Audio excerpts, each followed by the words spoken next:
This podcast was produced by OAR FM Dunedin with support from New Zealand On Air.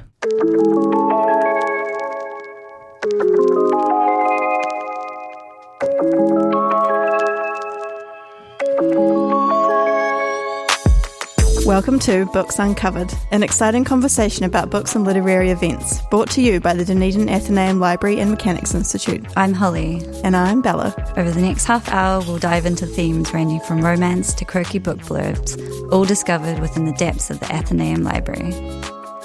Kia ora. Kia ora, everyone. Thanks for tuning in. I've had a few people reach out to me in the last couple of weeks saying that they've listened to the show. Oh, amazing. Yeah, it's always nice, eh? That is nice. So if you listen, please tell us. Yeah. You can always email the librarian email at the Athenaeum, which is who sponsors the show. Yes. Thank you, Athenaeum. Today we're focusing on one author. Which is a first for us, I think. Yeah, I was just going to say. We've done that before. We've never just focused in on one. Yeah. Her name is Lauren Groff. I first came across her when I was working at the Port Chalmers Library with you, Bella, actually. I think that's when I first came across her because you recommended her to me. Oh, did I recommend her? I always thought you recommended her to me. I think it was you. I don't know if I think was. you recommended Matrix to me. Yeah. The one, Matrix is the one about the nuns. Yeah. Yeah, okay. Well, that's funny. So anyway, just a wee bit about her. So she's an American novelist and short story writer. She's born in 1978. She's written 5 novels and 3 short stories collections. In 2024, she was named one of the 100 most influential people in Time magazine, which is quite a random thing. I always find those lists so strange. Yeah, like influential. What do you even mean? From writing novels? Yeah, okay, good for her. Her first novel, The Monsters of Temptation, was published in 2008, and it was a New York Times bestseller list, and it was also shortlisted for the Orange Prize for New Writers in 2008. So she sort of came in strong, in 2024, she opened up a bookstore in Gainesville in Florida with an emphasis on books that are currently challenged or banned there. Cool. Which is so cool because that list is wild, what is on there. Like people like Bernadette. Evaristo. Yeah, Girl, Woman, Other, and 1984 and all sorts of things. They have an emphasis on, promoting those banned books and also books from Florida authors and LGBTQI and BIPOC authors. So, really cool bookshop. It's called The Links if you want to check it out. It sounds amazing. My perfect bookshop. They kind of do like a thing where you can sponsor books as well. You can pay a little extra and then they donate books. Oh, cool. Yeah, really, really cool. So what book are you going to talk about? So I'm going to talk about Matrix, which we both apparently thought we recommended to each other. Yeah. So did you just read it? Yeah, I just read it. Okay. But I've been meaning to read it since we worked together, so it's been on my list for a long time. Yeah. And it's about nuns that are queer in medieval times, which is like exactly my interests. Yeah. So this is her 4th novel, not counting her short story collections, and it came out in 2021. And it begins with an exile, so it follows Marie de France, who's descended from a line of female warriors and crusaders, and she's cast out of court by Queen Eleanor of Aquitaine. She's too tall and coarse and ungainly for court life and is deemed unfit to find a marriage. So she is ousted to England to become the prioress of a poor, struggling abbey. So when she arrives there, she's understandably full of a very deep grief, rage, and sense of displacement. But then as the novel progresses, it becomes something more than the story of loss. It's really about her transformation of herself and of the abbey. As over time she begins to rebuild the abbey through her sheer force of will and imagination.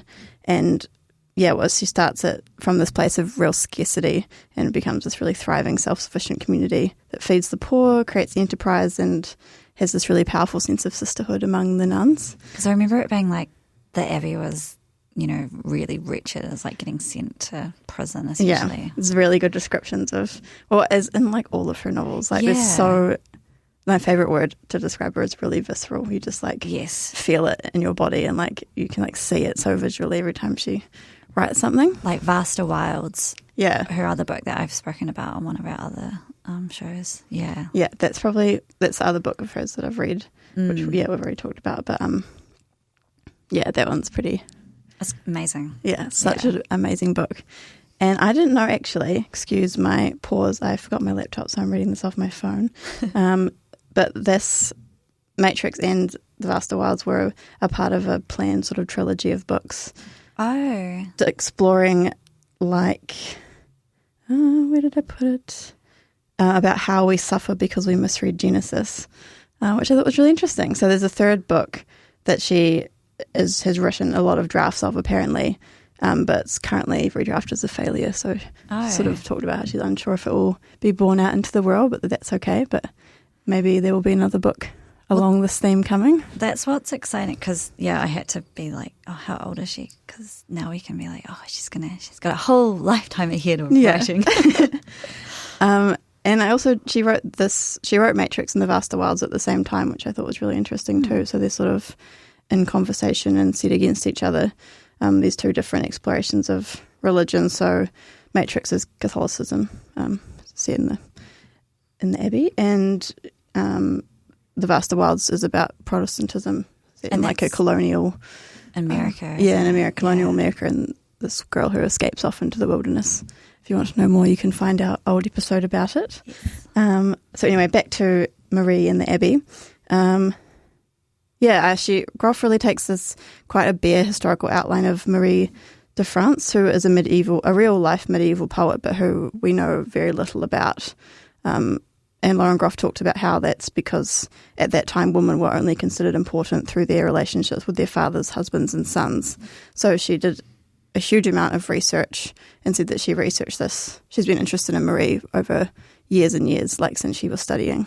And so there's a lot of research that goes into this book, and you can really feel that through just like the sense of place and this sense of character, who she's really built off a bare bones amount of information. She really feels incredibly alive in the book. She's contradictory and compelling, arrogant and vulnerable, and really deeply human while being like super visionary, which, she's such a cool character to get to live inside for a wee while. I also like how she reworked a bit of the history. So the real life Marie dedicated her poetry to a noble king, which is people presume is Henry II, who she's also possibly related to. But in the fiction, in the novel, Groff makes her write the poems for Eleanor of Aquitaine, and she sends the collection towards her as a blazing arrow, as it's said in the book. It sort of queers the original history, which I like.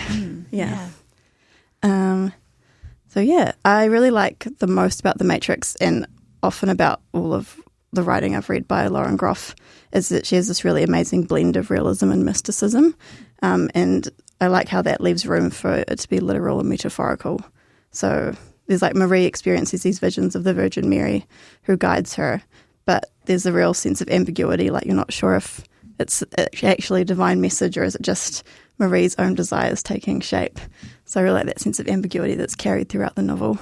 Yeah. And there's a maze in it, isn't there? Yeah. Yeah, that's what I remember there being a... They build the maze, cuts off the Abbey. Yeah. Which is also really interesting because it's like this really utopian feminist ideal world, but within that there's a real destruction of the natural environment. Yeah. And I like that she sort of had that tension between, this feminist utopia while also sort of being like a corporate destruction of nature. Because what is the definition of Matrix?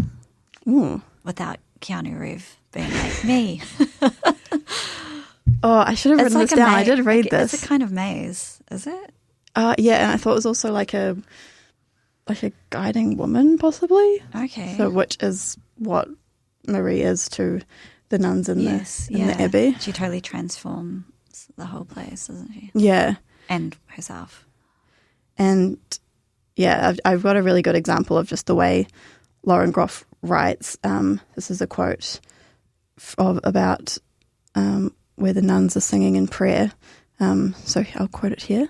"The song rises from the mouths of the nuns in puffs of white breath. It expands as it flies. It touches the tall white ceiling and collects there until it grows so heavy that it begins to pour down the walls and the pillars and the windows in a cascade.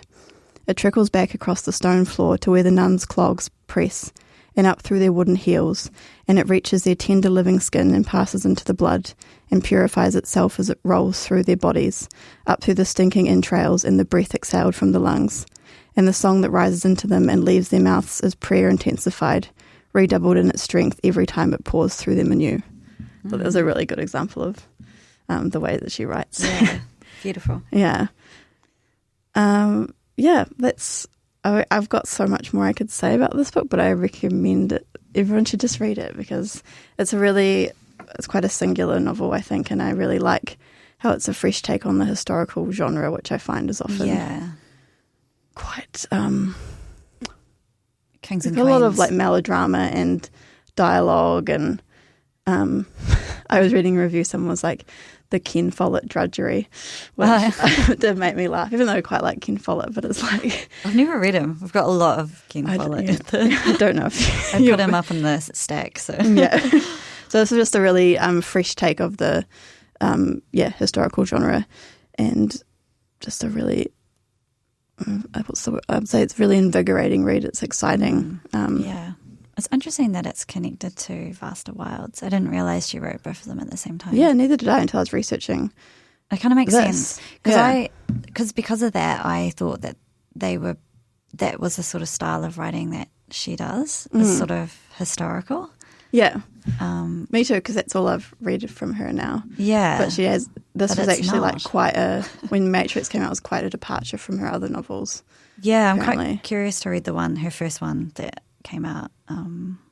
What was it? The Monsters of Templeton. Yeah. I know. I was like, oh, so many more that I didn't know about. Yeah. And she talked about how she wanted to go back into this historical setting because she wanted to get as far away as possible from Trump's America, which what was it going on when she was writing it and is currently. She went back into the lives of medieval nuns. But in the meantime, she's written another book. Are you ready for me? Yes, you go. Her most recent book came out, I think it came out this year. Pretty sure it came out this year. It's a short story collection called Brawler. And to be honest, I wouldn't have picked it up if I hadn't read her other novels. It kind of put me off the cover. It's got like a picture of a woman in a swimming cap. That's quite intense. Yeah, it's kind of like, okay. Gazing into your soul. I had to look up Brawler just to be sure I knew what the definition was, and it's, to be in a sort of fight with someone. And I guess the theme in these stories, so it's made up of 9 stories. Some of them have been previously published in The New Yorker. And the sort of underlying theme is the characters often fall to like the wayside. They're kind of in an internal battle within themselves, whether they are going to go towards the light or the dark, so to speak. So that kind of creates a really good tension for each story. It's not hugely obvious that it's not moralistic in a way. It's just sort of tapping into that darker part of human nature, I suppose. So Eve, I'm not a fan of short stories. Let me just say that from the get-go. But this was so good, and I read every single story, and I read it pretty quick. Wow. And every story felt really complete, and I didn't feel like I wanted more, or because usually that's sort of where I stand with short stories. I'm like, I don't want to get invested in this character, and then they just disappear in 3 pages. But it didn't feel like that in this. Some of them were a couple of pages long, and there were some longer ones. I was going to quote something first, which speaks to the nature of the book. There are moments in our lives when our senses of our own goodness is so shaky that we build elaborate defences against the possibility that we may be far worse than we fear. So yeah, that's quite good.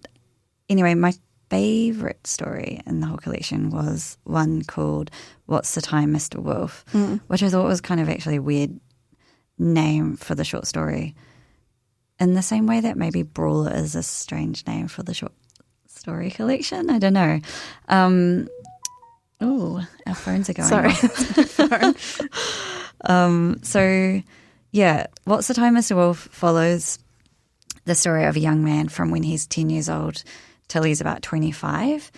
And, yeah, it starts off they're all set in America, these stories. So he's at his family estate and he's a little boy and he's floating around in the pond, and then his sister comes and tells him that dinner's ready and there's going to be this big family announcement. And his family are really wealthy bankers. I think they've had the same bank for 300 years. And so it kind of follows his story. So time passes, he's at university, blah, blah, blah, blah. I don't want to give too much away. Yeah, I want to read it. But it's really, really well executed. I wanted to read a passage. He's kind of an unlikable character, which, obviously I think in these days, I don't know, it's such a popular vice to have unlikable characters in TV shows and in books. So this is from the short story, and he's musing about these ducks. There were still ducks on the pond, silly creatures that could have flown somewhere warmer and kinder, to some retention pond in Louisiana or Florida, full of rich weeds and delicious fish and a sun that came out as promised every day. But no, they chose to stay for the crusts of mouldy bread humans threw them, lazy beasts, and snow would fall on their suffering heads, and they would die one night when the temperature dipped below freezing in a huddle with the other dummy ducks, their hearts stopping one after the other until they were dead. This is so brutal. Oh, I love that. Yeah. This is such a good writer. She is, Yeah. and kind of writing a lot of nature. Like there's another story in here about a woman who's a bit older than her partner, and she retires at 50 years old, and then she's really listless and takes up these hobbies. And yeah, that one was it was such a step away from her previous work that seemed quite, historical. Whereas I think these do span time though a bit. They're not all set in the present day. What else was I saying about her? Oh, there's another story called Birdie, about a group of women who meet up in their 40s to visit a friend who's dying of cancer. And they've all grown apart, have separate lives. But it's like the inner dialogue of the main protagonist, and the nastiness expressed is really well handled. And again, it's like it's a good length story. It just visits an idea and then it exits. There's another one about a woman who's taking her mentally disabled brother into care. And there's another one about a woman who's running away from an abusive marriage with her kids. That was the first story in the collection. I was quite shocked by that as I didn't expect it. But it's done well, and then, it pulled me into the collection. There's another one. Oh, yeah, I've talked about that one. But, at the back of the book, she's got a notation on each story as well, sort of why she came to writing about that theme. It's really ignited my interest in reading short stories because, usually I'm just, as I said, not interested. Yeah, very high praise for Lauren Groff then. Yeah, there is, what's her name, Flannery O'Connor, who does short stories really well, and like old American classics. But again, it had me thinking about like American writers and how much I enjoy their writing, but can't say the same for their TV shows, But American can't win them all. Yeah, exactly. But like American poets and writers, there's still a lot of goods from that country. Yeah, definitely. And obviously we've talked about Vaster Wilds before. So really interesting author to keep an eye out on. And Yeah. She does. You mentioned how she writes so beautifully about nature. Yeah. And so I agree with that. I think that's a through line of everything of hers I've read is really, vibrant descriptions. Pretty refreshing. I have to say, I enjoyed Vaster Wilds more than I enjoyed The Matrix.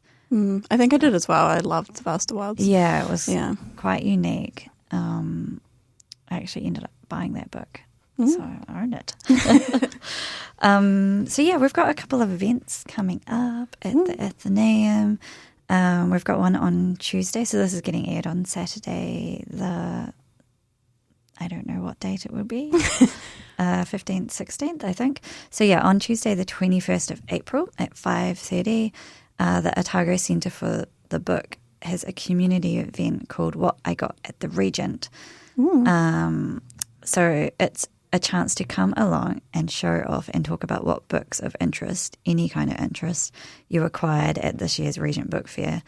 It says if you bought dozens or hundreds, you might just bring your top 10 books as opposed to wheeling in a couple of boxes. Yeah, that sounds fun. Yeah, so it should be good. It's drinks and nibbles. If you want to come, please RSVP to books@otago.ac.nz just so they can get an idea of numbers for refreshments. And then later in the week, on Friday the 24th, I've talked about how we've got the Black Star book zine collection now at the Athenaeum Library. Yes, very exciting. So that's all been set up and anyone can come and have a look at that at any time. You don't need to be a member. That's the whole idea. And I do believe some of that collection has gone to the Hocken, so that will be it'll be tricky to access it. It will be like archived. But so we're having a celebration to celebrate this wonderful collection being at the Athenaeum and Mechanics Institute. So that's happening on Friday the 24th of April at 5:30 p.m. And there's going to be a few people speaking who were involved in the bookshop at different parts of its life because the bookshop ran for about 20 years, from 2003 till 2023. Wow. So lots of different people have been involved, and definitely encourage people to come and have a look at the zine collection because you'll know people in there, and like people who have gone on to make quite a name for themselves as artists, or and there's things like dental hygiene or how to make a vegan cake, or I love zines. It's a bit of everything you could ever imagine. Exactly. And then later in the year we're going to have the as part of the Zine Festival, we'll have another panel discussion at the Athenaeum like we did in 2024, I think it was. Cool. Very interesting. So you don't need to RSVP for that one. You just need to come. And it'll probably run from about 5:30 to about 7. So amazing. Should be good. Can't wait, actually. Yeah. You can see both of us there. Yeah, absolutely. Come and tell us that you listen to the radio show so we know we're not just talking into the ether. But we'll leave it there for this week. I don't know what we're going to bring to the show next. In the next 2 a weeks. mystery to our listeners and to us currently. Yeah, kind of nice focusing in on just one author. Yeah. But interesting lady, Lauren Groff, and definitely check out her website for the Lynx Bookshop, which is in Florida. I mean, I think I'm going to go look at that. Such a bold thing to do. I love finding a good bookshop and then using that as a way to find new books to read as well. Yeah, same. Got a few around the world that I follow on social media. I'm like, There's another one in Melbourne called the Paperback Bookshop. Oh yeah, I'm actually heading to Melbourne on the 1st of May for the Literary Programmers Roundtable event, which I'll talk about after I've been and share my do a roundup of your time. That's very exciting. I'm so excited for you. Yeah, it's going to be a really interesting time and meeting lots of people from all over the world. There's one library in particular called the Portico Library in Manchester that's quite similar to the Athenaeum and Mechanics Institute. So it'll be really interesting to meet that person that's running it and to see what kind of programs they're running out of it. Yeah, we could share some ideas. Yeah, it's definitely where we're hoping to go, is to have more events and things. But cool. Thanks for tuning in. Thank you. Bye. Cheers. Books Uncovered, exciting conversations about books and literary events, brought to you by the Dunedin Athenaeum Library and Mechanics Institute. Join us, Holly and Bella, every second Saturday at 12 p.m. as we dive into themes ranging from romance to quirky book blurbs, all discovered within the depths of the Athenaeum Library. That's Books Uncovered. Saturdays at 12 on OAR FM and online at oar.org.nz. This podcast was produced by OAR FM Dunedin with support from New Zealand On the Air.